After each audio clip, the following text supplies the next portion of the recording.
Richard, le tigre Urma, interview du 23 février 2024, partie 2. Bonjour mes amis, merci d'être à nouveau ici avec moi. J'espère que vous êtes heureux et en bonne santé aujourd'hui, je vous envoie tous un gros câlin. Je suis Marie. Ces informations peuvent être considérées comme de la science-fiction, ou comme le spectateur le voit le mieux, et je les poste à des fins de divertissement uniquement. Cependant, je prends mes informations très au sérieux, et pour ceux qui ont des yeux pour voir.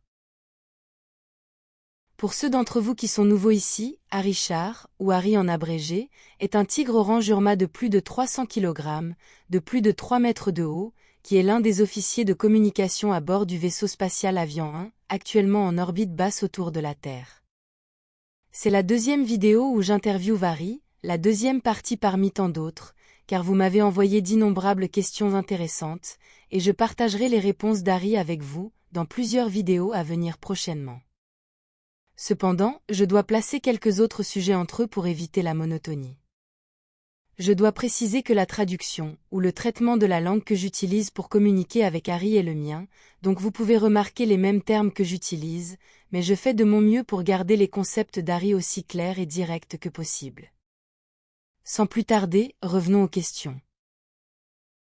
Harry, y a-t-il des concepts spirituels ou technologiques largement utilisés et acceptés par d'autres races empathiques positives, avec lesquelles votre race pourrait ne pas être d'accord ? Lorsqu'il y a suffisamment de données sur des concepts spirituels et technologiques, qui indiquent qu'ils sont soit réels, soit qu'ils constituent le meilleur modèle sur lequel nous pouvons travailler pour nous rapprocher de la vérité, nous les étudions tous de notre point de vue Urma, puis décidons s'ils nous servent ou non. Si un groupe de concepts est largement accepté comme correct ou réel, cela ne signifie pas nécessairement qu'ils le sont, mais, je peux dire que nous sommes en grande partie d'accord avec les concepts spirituels et scientifiques utilisés par la plupart des races positives interstellaires. Cependant, il existe des concepts largement acceptés, avec lesquels nous ne sommes pas d'accord.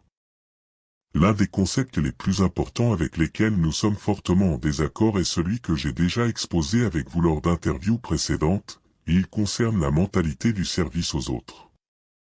Dans une société hypothétiquement parfaite, idéalement, si tous ses membres ont une mentalité de service aux autres, les besoins de l'un sont satisfaits et comblés par le service reçu du reste. Le problème est que nous ne vivons pas dans des sociétés parfaites, ni sur Terre, ni ailleurs, par conséquent, avoir une mentalité de pur service aux autres finit par ouvrir la porte à l'abus.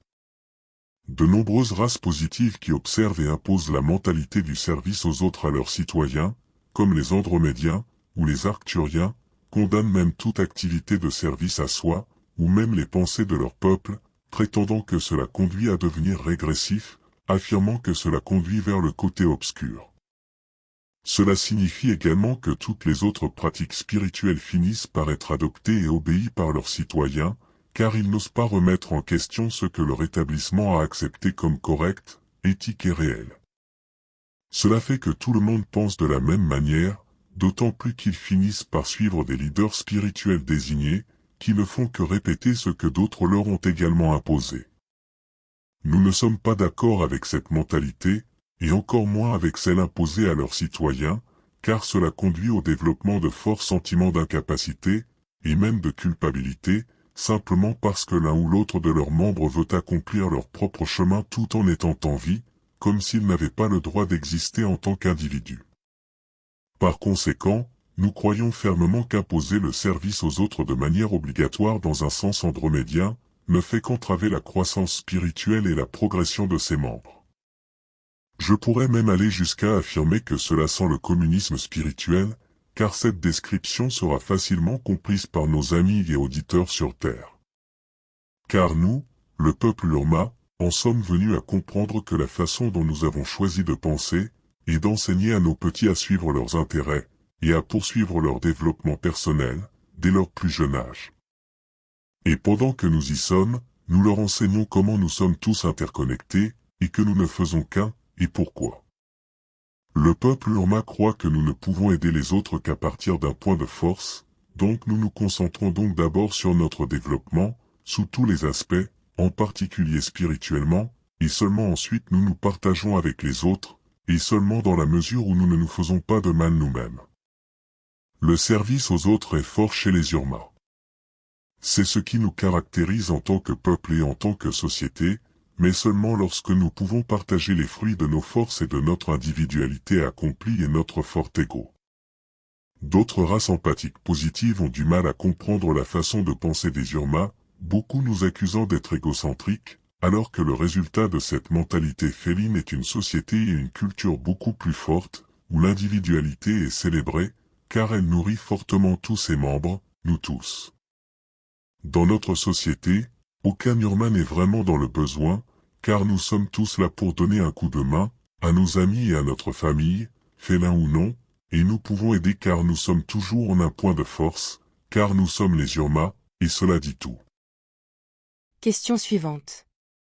Vous avez dit que nous ne devons pas faire confiance aux étortants, ce qui est compréhensible, mais que pensez-vous des Alpha Draco? Surtout de ceux en orbite terrestre maintenant. Pourquoi devrions-nous leur faire confiance pour être aussi positifs qu'ils le prétendent? Avant de répondre à cette question, permettez-moi de rappeler à mes auditeurs que les Alpha Draco sont des dragons interstellaires à part entière, qui peuvent mesurer 15 mètres de haut, voire plus. Ce sont des lézards cracheurs de feu de plusieurs tonnes, et la tête d'un mâle adulte peut être aussi grande qu'une coccinelle Volkswagen. La mentalité des Alpha Draconiens est très différente de celle des étortants. Les Alpha Draco, en tant qu'espèce, ont toujours été caractérisés par une forte dualité. Ils ont toujours été soit très négatifs, soit très positifs, depuis la nuit des temps. Les Alpha Draconiens ne sont pas une culture et une espèce gouvernementale unifiée. Bien qu'ils puissent être génétiquement les mêmes, ils ne pensent pas de la même manière, car certaines de leurs cultures ont été basées sur l'exploitation, la destruction, et la terreur sur d'autres peuples. Tandis que d'autres cultures Alpha Draco ont été caractérisées par leur aide et leur protection envers d'autres espèces, surtout lorsqu'elles sont dans le besoin, ou sous l'attaque de races invasives régressives, qui peuvent également inclure des Alpha Draco régressifs. Les Alpha Draco régressifs ont été maintenus à distance et sous contrôle, et leur expansion invasive a été empêchée et stoppée par l'action de seulement deux races, les Alpha Draco positifs, et nous, les Yurma. Nous avons mené de nombreuses batailles contre les Alpha Draco régressifs et leurs principaux sbires, les plus petits draconiens régressifs, aux côtés des dragons positifs, et nous avons versé le sang ensemble.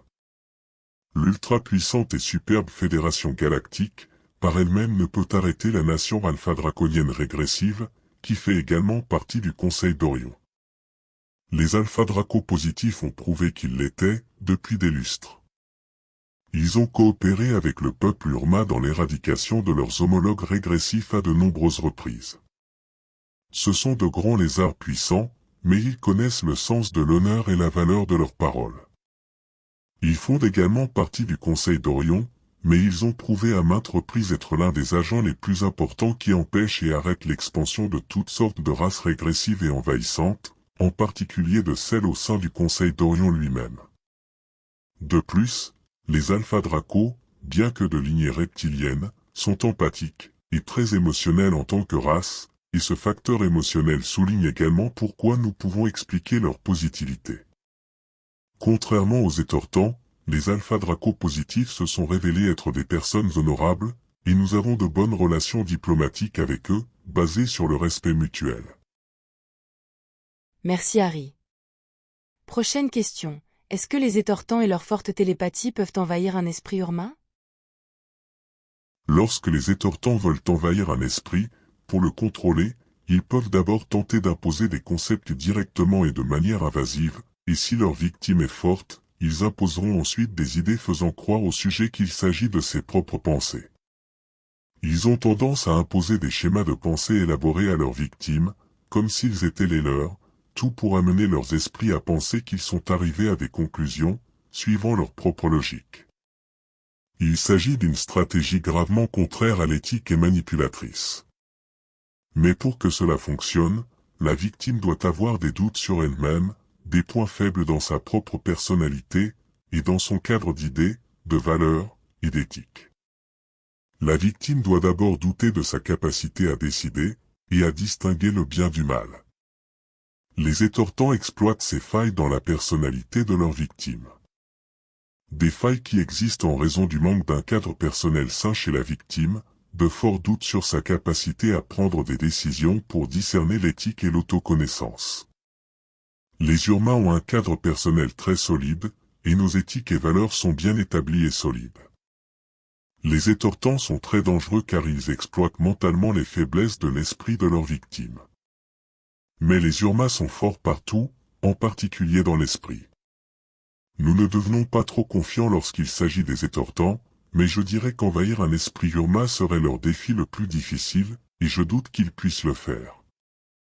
Et c'est pourquoi nous les connaissons pour ce qu'ils sont, car ils ne peuvent pas nous laver le cerveau avec leur prétendu agenda positif, et leur propagande pro-Orion. C'est un autre exemple de l'importance de développer un cadre éthique, spirituel et égo solide, et de ne partager que ce que vous pouvez, à partir de ce point de force. Merci Harry. L'interview d'Harry continuera bientôt. Je ne peux pas la rendre plus longue, sinon je ne pourrai pas la publier pour demain. Il y a beaucoup plus à partager sur Harry avec vous. Merci d'avoir regardé ma vidéo, et d'avoir liké, partagé, et de vous être abonné, j'apprécie beaucoup. Et j'espère vous voir ici la prochaine fois. Prenez soin de vous. Avec beaucoup d'amour, votre amie Marie Soiroux.